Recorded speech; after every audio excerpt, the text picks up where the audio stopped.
Je m'appelle Heiko et je parlerai ici au nom de Hildegard Schneider, directrice de World Wide Wings.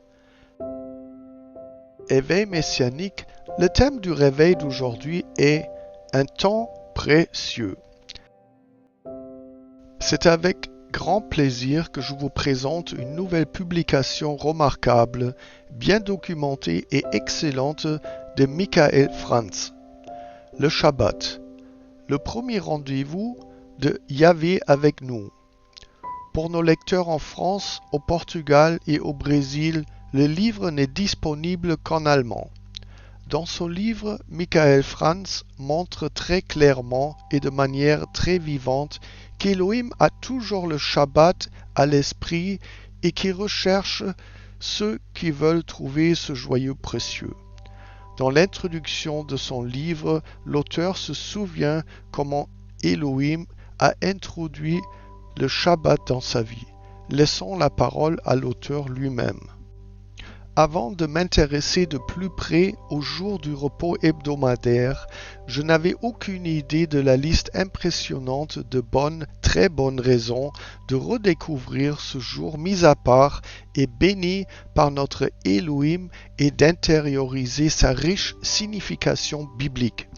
Ce jour particulier est essentiel pour comprendre les fêtes annuelles, Moedim, de Yahvé et en ce qui concerne le calendrier et les cycles célestes qui vont bien au-delà des cycles hebdomadaires, mensuels et annuels.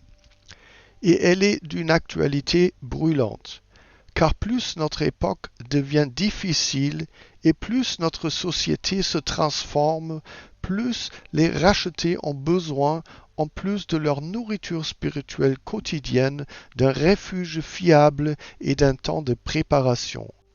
Tout cela et bien plus encore nous est offert chaque semaine grâce à ce jour. Il nous révèle des aspects importants du message de l'évangile du royaume de Dieu, Elohim, et de notre salut. De plus, il nous donne un avant-goût de l'éternité. Ce jour n'est pas seulement le couronnement de chaque semaine, mais il est spécialement destiné à rencontrer le Père céleste et son Fils, à cultiver la communion et à trouver le repos et le rafraîchissement qui donnent la vie. Prendre du temps pour lui et rechercher véritablement sa présence nous conduit dans un moment précieux, dans un lieu précieux. Nous y sommes cordialement invités et il nous y attend avec impatience. Les nombreuses réflexions intégrées dans le texte sont très encourageantes et incitent à la réflexion, comme par exemple « N'oublie jamais que ce jour est au service de la vie et que le commandement de la vie prime sur tout. » C'est une attention particulièrement aimable envers le lecteur que Michael Franz ait résumé toutes les réflexions à la fin du livre et ait créé un aperçu Shabbat compact, dans lequel la richesse des informations du livre est clairement présentée. Michael Franz pose deux questions très remarquables auxquelles son livre répond en détail. Se pourrait-il que le Tout-Puissant et Vivant Elohim nous attend encore chaque Shabbat pour communier avec nous? Se pourrait-il que ce jour soit indissociable du message de l'évangile du royaume d'Elohim et de la nouvelle alliance? Ce livre dévoile toute sa beauté et tout son charme lorsqu'on le lit dans son intégralité. Je voudrais néanmoins en lire quelques passages. En ce jour, nous pouvons non seulement jeter un regard reconnaissant sur le passé, sur le Créateur et l'achèvement de sa merveilleuse création, mais aussi un regard plein d'espoir sur l'avenir proche. Yeshua revient pour prendre son règne et guérir toute la création. Voir Malachi 3:20. La guérison n'est pas seulement un aspect de la miséricorde, mais l'un des signes que Yeshua est le Messie promis, Meshiach, voire la réponse de Yeshua à la question de Jean-Baptiste, Matthieu 11, 2 à 6. Ainsi le texte suivant de l'Évangile selon Matthieu rapporte. Et voici, il y avait un homme qui avait une main desséchée, et ils lui demandèrent, est-il permis de guérir le jour du Shabbat, afin de pouvoir l'accuser? Mais il leur dit, quel est parmi vous l'homme qui a une brebis et qui, si elle tombe dans une fosse le jour du Shabbat, ne la saisit pas et ne la tire pas dehors? Combien plus un homme vaut-il qu'une brebis? Il est donc permis de faire du bien le jour du Shabbat. Puis il dit à l'homme, étends ta main.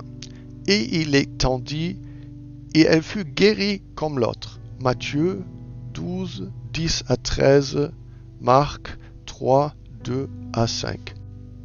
Le mot guérir est ici therapeuo, numéro G 2323 dans le dictionnaire Strong. C'est de là que vient notre verbe thérapeutique. Il peut également être traduit par servir, notamment en relation avec un médecin, et faire le bien kalos, numéro Strong G2573, signifie également agir de manière honorable ou juste.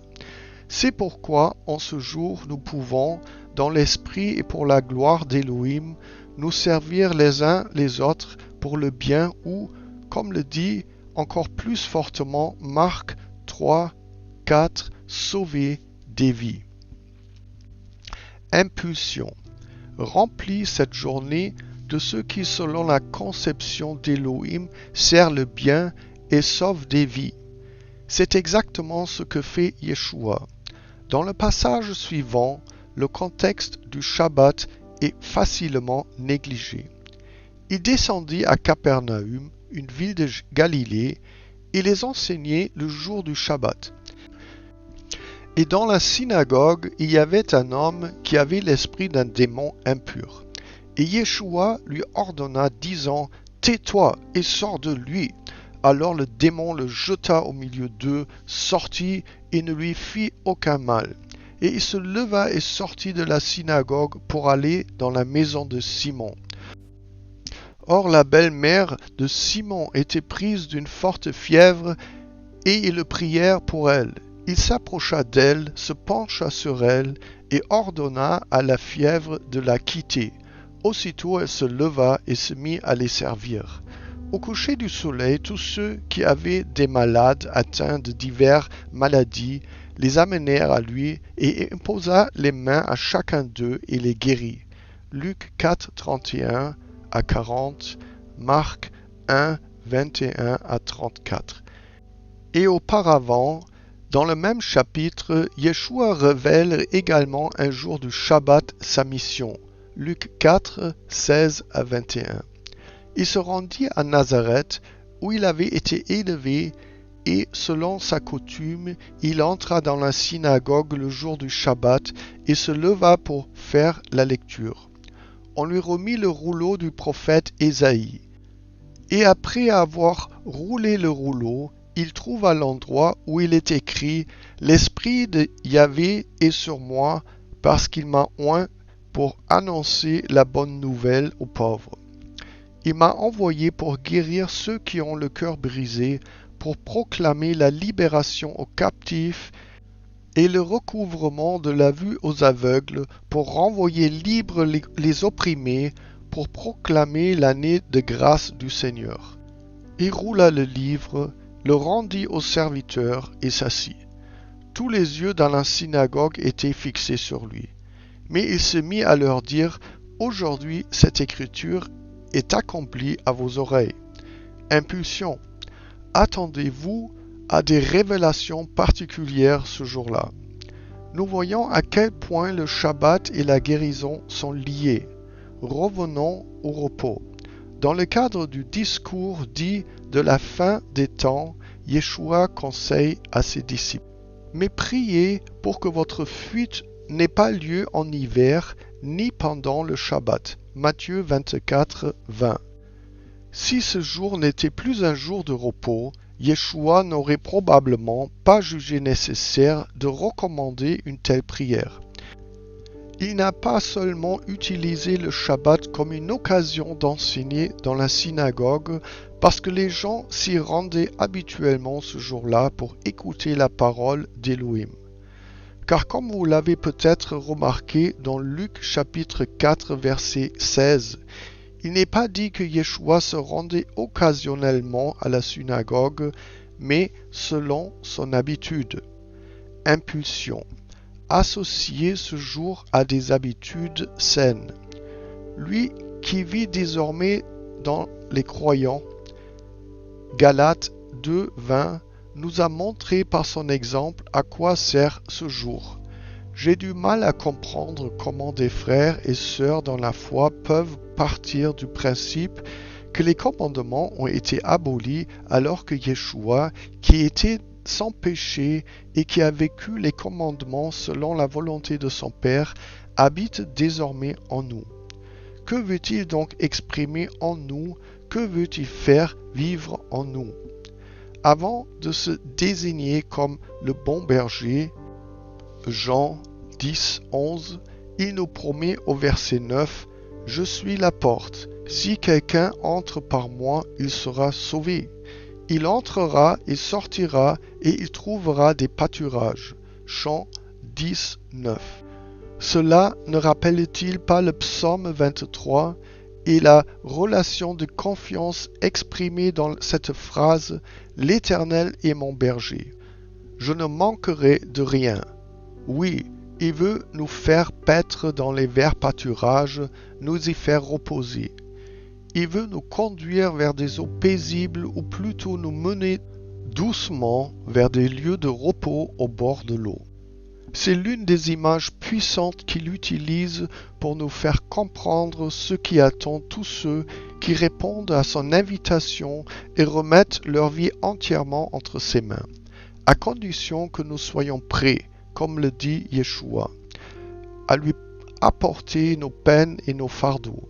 Cela inclut non seulement les fardeaux de notre vie quotidienne, mais aussi le fardeau de nos péchés, car il les a portés pour nous lorsqu'il est mort au calvaire en tant qu'agneau d'Élohim pour le péché du monde, voir Jean 1, 29. Impulsion. Remets tes peines et tes fardeaux à Yeshua, car il veut les porter pour toi.